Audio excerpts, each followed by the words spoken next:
Hello everyone, welcome back to always buzzing. तो अभी 2021 ख़त्म होने वाला है और पिछले वीडियो में मैंने एक्सप्लेन किया था कि 2021 में क्या क्या डेवलपमेंट और क्या क्या प्रोजेक्ट हुआ वेब3 के बारे में। अगर आप लोगों ने नहीं देखा है तो नीचे डिस्क्रिप्शन में है, और मैंने उसके बारे में सबस्टैक पे भी लिखा था। तो इस वीडियो में भी मैं एक्सप्लेन करूँगा 2022 में क्या क्या चीज़ें हो सकती है। ये बस एक प्रिडिक्शन है, बहुत चीज़ें रॉन्ग होंगी मुझे पता है, लेकिन बस ये एक प्रिडिक्शन है। मैं बेस्ड ऑन पास्ट की और बेस्ड ऑन करंट एक्टिविटीज़ क्या क्या चल रहे हैं।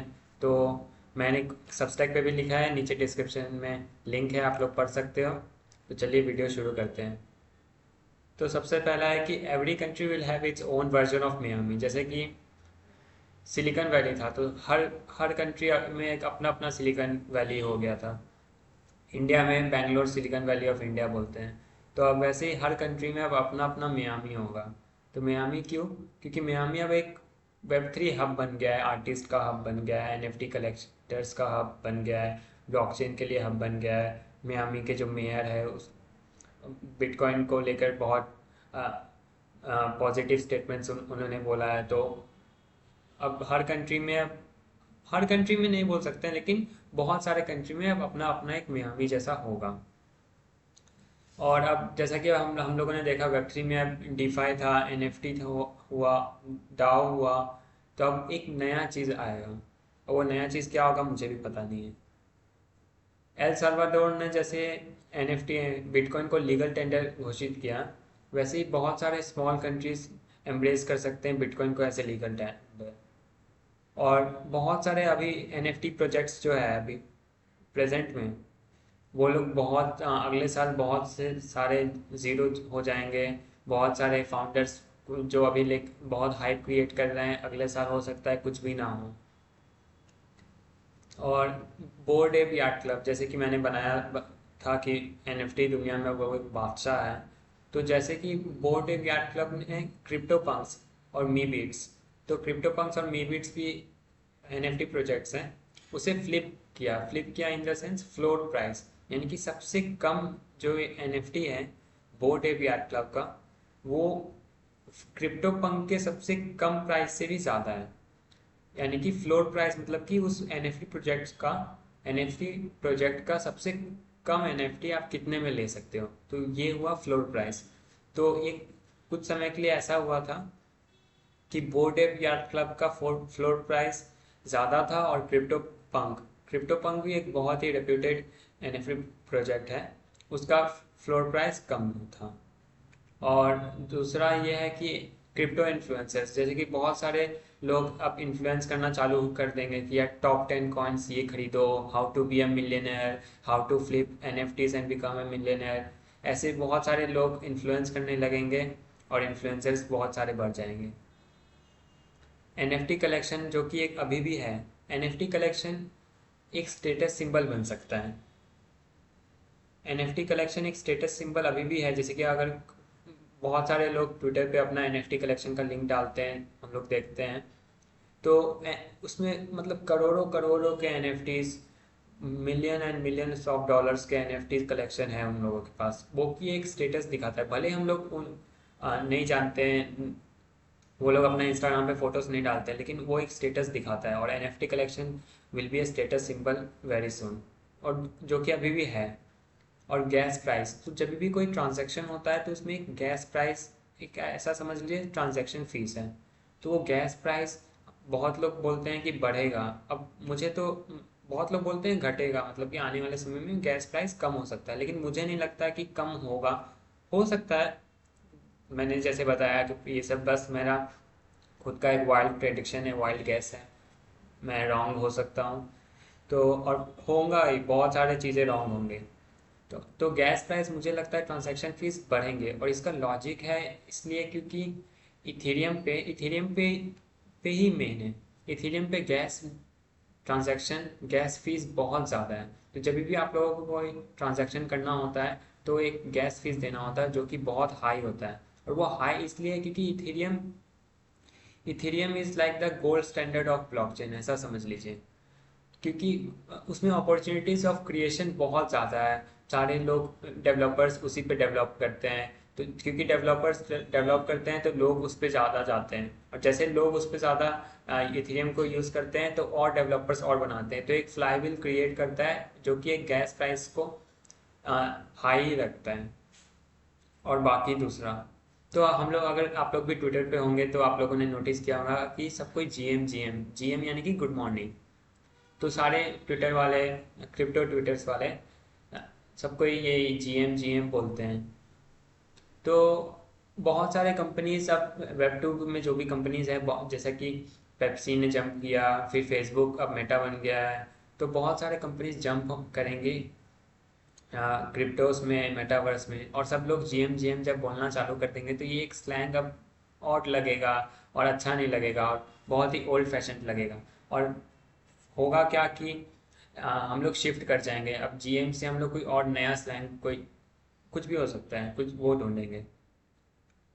और एक है ईएनएस। तो ईएनएस क्या है, ये जैसा कि मैंने वेब थ्री एक वीडियो में एक्सप्लेन थोड़ा सा टच किया था कि ये डोमेन नेम। तो जब भी वेब थ्री में आपका जो डोमेन नेम है वो है इथेरियम नेम सर्विस।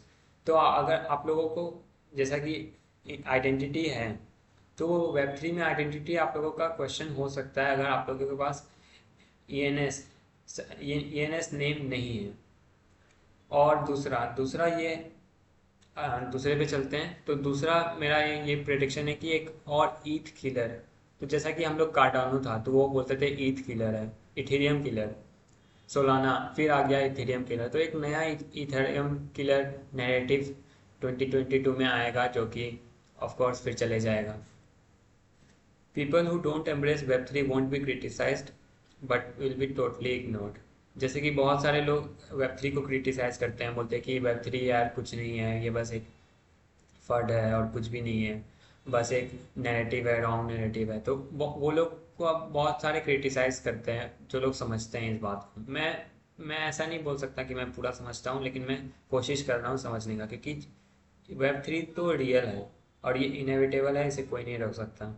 तो मैं भी इसे समझने का कोशिश करता हूँ और आप लोगों के साथ अपने लर्निंग्स को शेयर करता हूँ। तो जो वेब थ्री को जो क्रिटिसाइज करते हैं वो लोग, वेब थ्री को जो लोग नहीं समझते हैं वो लोग, जो लोग समझते हैं उनके द्वारा क्रिटिसाइज नहीं किए जाएंगे, बट वो लोग टोटली इग्नोर्ड बोल देंगे। वो लोग टोटली इग्नोर कर देंगे। जो लोग यार नहीं समझते हैं, जाओ बाहर में जाओ, मुझे कुछ नहीं लेना देना, वो लोग टोटली इग्नोर कर देंगे। और है आईपी इन्फ्रिंजमेंट। तो आईपी इन्फ्रिंजमेंट मतलब कि एनएफटीज, जब कोई क्रिएटर अपना आर्ट को एनएफटीज ऐसा कन्वर्ट करके ट्रांसफ़र करता है अपने फैन को, तो वो आईपी यानी इंटेलेक्चुअल प्रॉपर्टी, तो वो ट्रांसफ़र नहीं करता है। उस आर्ट वर्क को किसी भी तरीके से मोनेटाइज करने का, कमर्शलाइज करने का, उस आर्ट वर्क का कॉपीराइट उस आर्टिस्ट के पास ही रहता है। उस एनएफटी कलेक्टर या एनएफटी ओनर के पास नहीं जाता। वो उसके पास बस ये है कि वो फर्दर उसे बेच सकता है, उसके पास बस यही है। बाकी और कमर्शलाइजेशन, बाकी कॉपीराइट का राइट, उसका इंटेलेक्चुअल प्रॉपर्टी सारे आर्टिस्ट के पास रहता है। लेकिन बहुत सारा हम लोग ऐसा हो सकता है देख सकते हैं कि बहुत सारे जो भी एनएफटी ओनर्स है या कोई और, इसे आईपी इन्फ्रिंजमेंट का केस हो सकता है और ये कोर्ट में भी जा सकता है। अगेन मैंने जैसा बोला कि ये बस मेरा प्रेडिक्शन है, ऐसा कुछ नहीं है कि ये होगा ही, लेकिन मुझे लगता है ऐसा हो सकता है। और जैसा आज से एक दो साल पहले ऐसा था कि वेब थ्री के बारे में लोग नहीं जानते थे, ज़्यादा लोग नहीं जानते थे, तो रिसोर्सेज भी इतने नहीं थे। लेकिन अभी ऐसा हो सकता है कि इतना ज़्यादा इंफॉर्मेशन हो सकता है ओवरफ्लो, कि जो कि एक एनालिसिस पैरालिसिस, यानी कि क्या सही है क्या गलत कुछ समझ में ही नहीं आया, इतना इंफॉर्मेशन है। तो ऐसा हो सकता है। और क्रिप्टो एनएफटी डाओ एनालिस्ट, मतलब कि जो लोग एनालिस्ट, जैसे स्टॉक एनालिस्ट बोलते हैं, रियल स्टेट एनालिस्ट, तो बहुत सारे एनालिस्ट ऐसे बन सकते हैं यार ये क्रिप्टो अच्छा है, ये नहीं है, ये एनएफटी प्रोजेक्ट अच्छा है, ये डाओ टोकन्स अच्छा है। तो ऐसे रेटिंग्स कुछ कुछ इंडिपेंडेंट लोग दे सकते हैं। और जैसा कि मैंने एक बताया बनाया था एक वीडियो कॉन्स्टिट्यूशन डाओ। तो कॉन्स्टिट्यूशन डाओ का यही मोटो था कि वो लोग यूएस कॉन्स्टिट्यूशन के फिजिकल कॉपी को खरीदेंगे, जो कि एक बहुत ही ज़्यादा नैरेटिव अच्छा इसलिए था क्योंकि सारे लोग कॉन्स्टिट्यूशन क्या से चालू होता है? कॉन्स्टिट्यूशन हम लोग का इंडियन कॉन्स्टिट्यूशन भी शुरू होता है वी द पीपल, यानी कि जब कॉन्स्टिट्यूशन जब हम लोग खरीदेंगे तो वो एक अलग ही लोग को अलग ही फीलिंग दे रहा था। तो ये बहुत ही एक वाइल्ड थॉट था, लेकिन 2022 में समथिंग वाइल्डर देन कॉन्स्टिट्यूशन था, जो कि इससे भी कुछ अलग हो सकता है, कुछ इससे भी अच्छा हो सकता है। और कॉलेजेस, बहुत सारे टेक्नोलॉजिकल कॉलेजेस वेब 3 कोर्सेज दे सकते हैं। वेब 3 कोर्सेज अभी बहुत जगह नहीं है, लेकिन बहुत लोग ला सकते हैं कॉलेजेस में वेब 3 के कोर्स से रिलेटेड। और दूसरा दूसरा ये है कि पीपल, बहुत सारे लोग ना अब ड्रॉप आउट करना चालू कर देंगे, क्योंकि बहुत सारे लोग वेब 3 को लेके इतना एक्साइटेड है कि अब वो लोग बस वेब 3 को लेके ही NFTs, डाओ, क्रिप्टो और प्रोग्रामिंग ये सब सीख रहे हैं, क्योंकि वो लोग, जैसा कि ये एक इंटरनेट में एक नया वर्जन ऑफ इंटरनेट है, और इंटरनेट जैसे बहुत सारे अपॉर्चुनिटीज़ लाया क्रिएशन के लिए, वैसे ही वेब 3 एक बहुत सारा क्रिएशन के लिए अपॉर्चुनिटीज़ लाएगा। तो बहुत सारे लोग जो कि नॉर्मल एकेडमिक्स में रिलेटेड नहीं है, इंटरेस्टेड नहीं है, वो लोग ड्रॉप आउट कर देंगे और वेब 3 को लेके फुल फोकस हो जाएंगे। फिर है एड एक्सपेंडिचर। बहुत सारे लोग अपना NFT प्रोजेक्ट्स, बहुत सारे या कोई प्रोटोकॉल्स अपना एड एड जैसे कि एडवर्टाइजमेंट करेंगे अपने को, अपने आप को पॉपुलर करने के लिए। अभी बहुत सारे NFT प्रोजेक्ट्स, ऐसा नहीं है कि सारे नहीं करते, लेकिन बहुत सारे करते हैं, लेकिन बहुत नहीं भी करते हैं, और ये एड एक्सपेंडिचर 2022 में और बढ़ सकता है। जैसा कि मैं एक एग्जांपल लेते हैं, FTX एक ग्लोबल एक्सचेंज है, क्रिप्टो एक्सचेंज है। NFTs भी उसमें होता है और क्रिप्टो एक्सचेंज है। वो एक बहुत ही हैवीली एड एक्सपेंडिचर बहुत ही वो हैवीली करता है। जैसे कि फार्मूला 1 के कार्स पे या कहीं कहीं बैनर्स लगाते हैं वो लोग FTX का, तो वो लोग बहुत ही ज़्यादा एक्सपेंडिचर डालते हैं। Increase in digital nomads. तो डिजिटल नोमैड्स वो लोग हैं जो लोग कहीं से भी काम करते हैं, घूमते हैं, फिरते हैं, बस एक लैपटॉप चाहिए उन्हें वाईफाई कनेक्शन, और बस काम करते हैं। और वो लोग कहीं भी रहते हैं, कहीं भी जाते हैं, हॉलीडेज स्पेंड करते हैं और काम करते हैं, तो वो हुआ डिजिटल नोमैड्स। तो इस क्रिप्टो NFTs, बहुत सारे लोग क्या करते हैं कि अब क्रिप्टो ट्रेड करते हैं, NFTs ट्रेड करते हैं, क्योंकि ये कि ग्लोबल ग्लोबल मार्केट है, कहीं भी ऐसा नहीं है कि ऑफ होता है। तो वो घूमेंगे अपना, और अपना लैपटॉप साथ रखेंगे, वाईफाई कनेक्शन होगा जहाँ जाएंगे, और अपना काम करेंगे, पैसे कमाएंगे, घूमेंगे फिरेंगे रहेंगे। तो इसमें और बढ़ोतरी हो सकती है, क्योंकि increase in digital nomads I think 2022 में और बढ़ेगा ये। एवरी पिच, तो जैसे कि कोई भी प्रोजेक्ट है, कोई भी स्टार्टअप होगा, तो अब वो लोग वेब 3 में रिलेटेड अगर कोई स्टार्टअप होगा, तो वो ये वर्ड्स जैसे कि कम्युनिटी, जैसा कि हम लोग जानते हैं वेब 3 में कम्युनिटी बहुत बड़ा चीज़ है। क्रिएटर्स, वेब 3 क्रिएटर्स को बूस्ट करता है, और ownership, web 3 is about ownership only. तो कम्युनिटी, क्रिएटर्स और ओनरशिप, ये सारे वर्ड्स को अब यूज़ करेंगे। जैसे कि अभी होता क्या था कि हम लोग बहुत सारे स्टार्टअप यूज़ करते थे वर्ड्स जैसे cutting edge, AI, ML, deep technology, और भी डिसरप्टिव, ऐसे ऐसे वर्ड्स बहुत सारे स्टार्टअप पिच में होते थे। तो अब वेब 3 के स्टार्टअप पिच में कम्युनिटी, क्रिएटर्स और ओनरशिप ऐसे वर्ड्स इंक्लूड होगा, जो कि नोन है, लेकिन मैंने लिख दिया। और एक बहुत जो कि मुझे सिग्निफिकेंट लगता है 2022 के लिए और आने वाले 3-4 साल के लिए, वो है ज़ीरो नॉलेज प्रूफ। तो इसके बारे में मैं एक अलग से वीडियो बनाऊंगा, क्योंकि ये बहुत बहुत ही अच्छा और इंटरेस्टिंग और ज़रूरी टॉपिक है।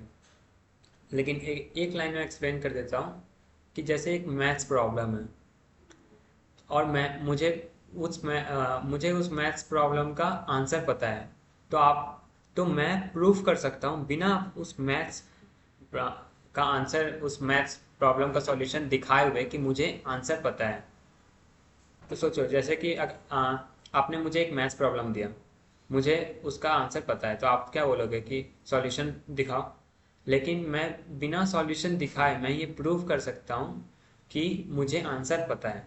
तो ये हुआ ज़ीरो नॉलेज प्रूफ। आपको सॉल्यूशन के बारे में कुछ नहीं पता है, लेकिन मैंने ये आपको बिलीव करा दिया कि मुझे आंसर पता है, तो ये हुआ ज़ीरो नॉलेज प्रूफ। तो इसका यूज़ केस बहुत आगे आने वाले समय में वेब3 में बहुत ज़्यादा बढ़ेगा। तो यही सारे मुझे पता है बहुत सारे प्रिडिक्शंस रॉन्ग होंगे, और ये कि बस एक प्रिडिक्शन है, गैस है मेरा, based on past activities and present activities. तो आई होप आप लोग को कुछ कुछ चीज़ें तो इसमें बहुत सारे बेसिक ही थी, और कुछ चीज़ें हो सकता है कि जो आप लोग नहीं जानते हो, तो कुछ अलग चीज़ें हो सकते हैं। तो आई होप आप लोगों को ये वीडियो अच्छा लगा हो। Till then keep buzzing and thank you for watching. इस चैनल में मैं यही एक्सप्लेन करता हूँ वेब3 के बारे में, ये पूरा चैनल डेडिकेटेड है। और हिंदी में मैं एक्सप्लेन करता हूँ बिकॉज आई थिंक इंडियंस बहुत सारे जो रिसोर्सेस है, सारे रिसोर्सेज तो ऑलमोस्ट इंग्लिश में ही है। ये मैं वेब सबस्टैक पे इंग्लिश में लिखता हूँ, लेकिन यूट्यूब में मैं इसलिए एक्सप्लेन करता हूँ क्योंकि जो भी इंडियंस है जिन्हें इंग्लिश अच्छे से नहीं आता या थोड़ा डिफ़िकल्टी होता है, तो मैं एक्सप्लेन करने का कोशिश करता हूँ हिंदी में, सो दैट आप लोगों को एक्सप्लेन आप लोगों को वेब3 के बारे में समझ आए, और इग्नोर ना करो वेब3 को, क्योंकि ये बहुत ज़्यादा बड़ा है। जैसे कि वेब3 इंटरनेट जैसा कि बहुत सारा अपॉर्चुनिटीज़ लाया था, वेब3 बहुत ज़्यादा अपॉर्चुनिटीज़ लाएगा। तो अगर आप लोगों ने इस सब्सक्राइब को और मेरे यूट्यूब चैनल को सब्सक्राइब नहीं किया है तो कर सकते हो, बिल्कुल फ्री है। Thank you for watching.